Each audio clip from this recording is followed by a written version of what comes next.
Assalamualaikum warahmatullahi wabarakatuh. Perkenalkan, nama saya Rahmadani, NIM 2109065010002. Kelas A. Di sini saya akan menjelaskan tentang ekonomi makro dan beberapa penjelasan tentang materi ekonomi makro. Baiklah, saya akan memulai materinya. Jangka panjang adalah konsep teoritis di mana semua pasar berada dalam equilibrium dan semua harga dan kualitasnya telah sepenuhnya disarankan dalam berada dalam equilibrium. Masalah ekonomi masa jangka panjang yang pertama yaitu pertumbuhan penduduk produksi. Untuk mengatasi masalah masa jangka panjang yaitu jumlah penduduk, jumlah output, dan para investasi. Kelangkaan adalah kondisi di mana kita tidak mempunyai cukup sumber daya untuk memuaskan semua kebutuhan kita. Dengan singkat, kata kelangkaan terjadi karena jumlah kebutuhan lebih banyak daripada jumlah barang dan jasa yang tersedia. Akibatnya, sumber daya yang ada tidak cukup untuk memenuhi kehidupan hidup orang. Bisa dipenuhi sumber daya atau tidak mencukupi. Bisa kita katakan bahwa kebutuhan manusia sangatlah tidak terbatas. Melambungnya harga permintaan daripada harga pada umumnya. Hal tersebut dikarenakan jumlah yang terbatas, sedangkan permintaan dari konsumen sangatlah tinggi. Bahkan hingga saat mengorbankan keperluan banyak orang agar bisa memenuhi keperluan lainnya yang lebih penting. Indonesia adalah salah satu negara yang sangat mementingkan sektor pangan. Pada sektor pangan, warga negara Indonesia menggantungkan kehidupannya tak hanya untuk makan sehari-hari. Sektor pangan juga menjadi mata pencaharian utama yang digeluti sebagian besar warga negara Indonesia. Upaya-upaya yang dilakukan pemerintah Indonesia agar tercukupinya kebutuhan pangan di Indonesia dengan peningkatan produksi pangan. Upaya ini agar segala jenis pangan mulai dari daging sapi, ikan, kedelai, kacang tanah, bawang putih mengalami peningkatan produksi seperti sektor pertanian. Menurut data yang telah dikumpulkan oleh KRKP, di Indonesia terjadi fluktuasi harga. Fluktuasi harga adalah suatu lonjakan atau ketidaktepatan yang menimpa harga produk tertentu. Fluktuasi harga menimpa berbagai jenis bahan pangan mulai dari bawang putih, gula konsumsi, kedelai, kacang tanah, hingga daging sapi. Lonjakan harga setiap tahunnya yang diterima oleh konsumen ternyata berbanding terbalik dengan kondisi harga yang diterima oleh produsen. Kondisi sektor pangan Indonesia saat ini jika bercermin pada data yang tersebar menunjukkan bahwa terjadi penurunan sektor pangan di berbagai jenis pangan yang diproduksi oleh Indonesia. Walaupun tetap ada beberapa sektor pangan yang mengalami peningkatan, yaitu sektor pertanian. Namun, secara keseluruhan, sektor pangan Indonesia semakin memburuk, yang menyebabkan harus dilakukan impor setiap bulannya. Kondisi ini sangat berbeda dengan kondisi pangan Indonesia pada tahun 1970, yang kebutuhan dalam negeri kondisi pangan Indonesia pada tahun 1970 yang dibutuhkan dalam negeri tercukupi dan dapat melakukan impor ke negara sahabat. Negara kita ini tentu sektor pangan yang sangat penting, dan menurut catatan, memang sektor pangan ini adalah sektor di mana masyarakat kita masing-masing menggantungkan harapannya di sana. Tentu banyak hal yang dimiliki oleh pemerintah kita di mana bisa meningkatkan sektor pangan ini, dan pemerintah juga sangat berharap seluruh masyarakat untuk bisa bekerja sama. Namun, data tersebut belum tentu kebenarannya, sebab sebagian pengusaha memilih untuk tidak melaporkan bahan pangan yang impornya, karena menurutnya tidak mendatangkan manfaat serta hanya mengeluarkan biaya tambahan. Pengusaha juga mengeluarkan biaya tambahan, biaya-biaya untuk melaporkan import setiap unit usahanya. Belum lagi biaya unifisial yang harus dikeluarkan minimal 200 per kilogram.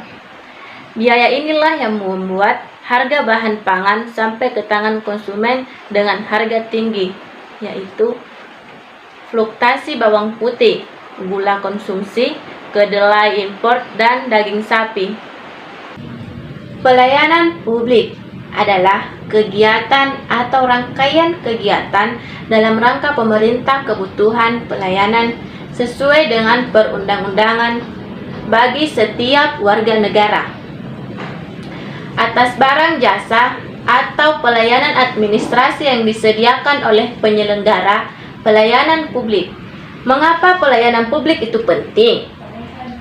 Disebutkan hadir jika mampu menyelenggarakan pelayanan publik yang prima, cepat, profesional, dan berkeadilan. Mewujudkan pelayanan publik yang prima memerlukan ikhtiar yang besar, memerlukan transformasi sistem, memerlukan kelola, dilayani menjadi budaya sampai perseorangan yang tercermin, dan tersedianya pangan yang cukup, baik jumlah maupun potongan diamati beragam, merata dan terjangkau, serta tidak bertentangan dengan agama. Dalam pembangunan menyusun perencanaan pembangunan dimanapun itu, baik dalam nasional atau regional, pertumbuhan ekonomi menjadi indikator utama di dalam menyusun perencanaan pembangunan. Mengapa? Karena prinsipnya bahwa pertumbuhan ekonomi yang tinggi itu akan memberikan efek menetes ke bawah. Kalau kita lihat dari pertumbuhan ekonomi di Sulawesi Selatan pada tahun 2010 sampai 2021 itu cenderung mengalami penurunan. Bisa tidak berbeda halnya dengan pertumbuhan ekonomi di Sulawesi Selatan itu masih lebih tinggi dibanding pertumbuhan ekonomi nasional. Kalau kita lihat pertumbuhan ekonomi Sulawesi Selatan itu masih lebih tinggi dibanding pertumbuhan ekonomi nasional. Mungkin ini tidak lepas dari arah kebijakan dari metode pemerintah pada masa pemerintahan sebelumnya, kemudian di masa pemerintahan Jokowi di Sulawesi Selatan. Pada aspek impor, malah yang menjadi posisi lumayan besar itu adalah sisa industri makanan yang memberikan gula. Kemudian kita lihat dari segi lapangan usahanya, itu lebih kecil dibanding harga listrik dan gas. Kemudian kita lihat dari produksi perikanan, itu cenderung mengalami pertumbuhan. Jadi, perikanan di Sulawesi Selatan itu sumbang oleh perikanan tangkap dan budidaya. Kemudian dari segi produksi perikanan itu cenderung mengalami pertumbuhan dari tahun ke tahun. Sementara pengadaan pupuk ini mengalami penurunan karena pupuk ini sangat memberikan pengaruh positif terhadap produksi meskipun lahan yang luas. Tapi produktivitas tanah itu sangat tergantung pada ketersediaan pupuk, yang menjadi persaingan yang selalu dikeluhkan oleh petani di tingkat bawah. Kemudian terkait dengan nilai tukar usaha pertanian pada sektor kita lihat untuk posisi tanaman pangan itu berada pada posisi terendah.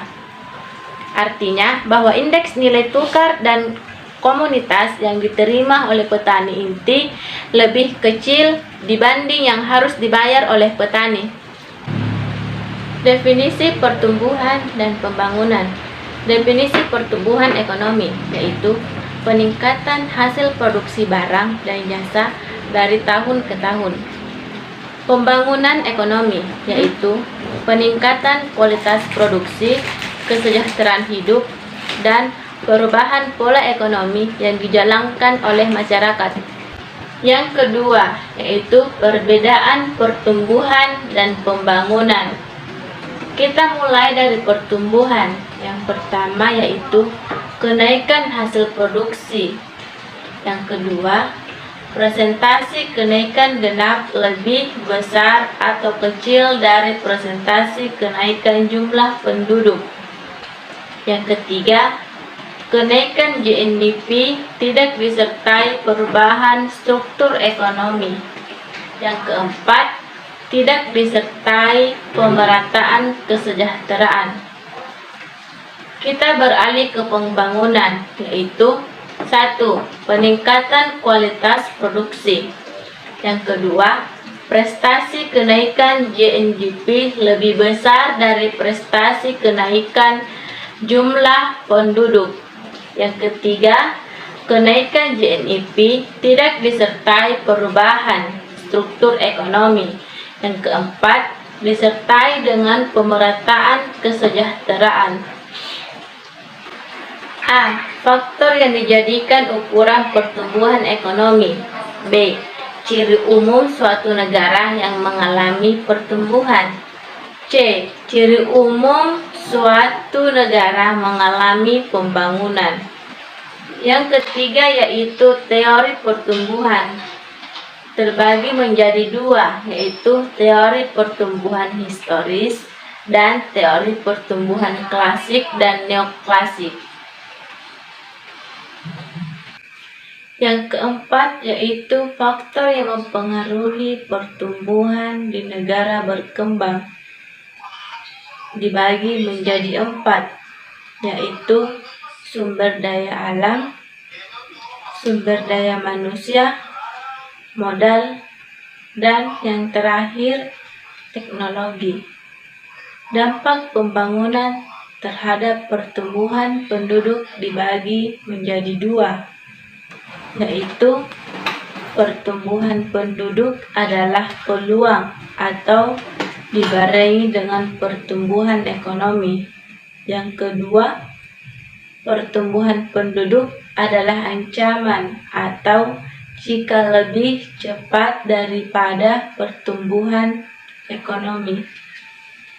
Dampak pembangunan ekonomi terhadap lingkungan dibagi menjadi 2, yaitu positif dan negatif.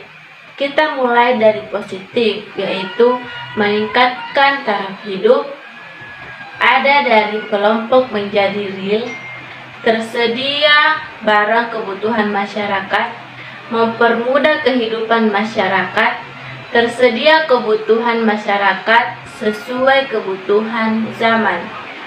Yang kedua yaitu faktor negatif. Pemanfaatan sumber daya alam tak bertanggung jawab menyebabkan kemiskinan. Yang kedua, pencemaran lingkungan. Yang ketiga, kerusakan lingkungan. Yang keempat, penurunan tingkat terhadap masyarakat. Itulah tadi materi atau penjelasan singkat dari saya. Lebih kurangnya mohon dimaafkan. Wassalamualaikum warahmatullahi wabarakatuh.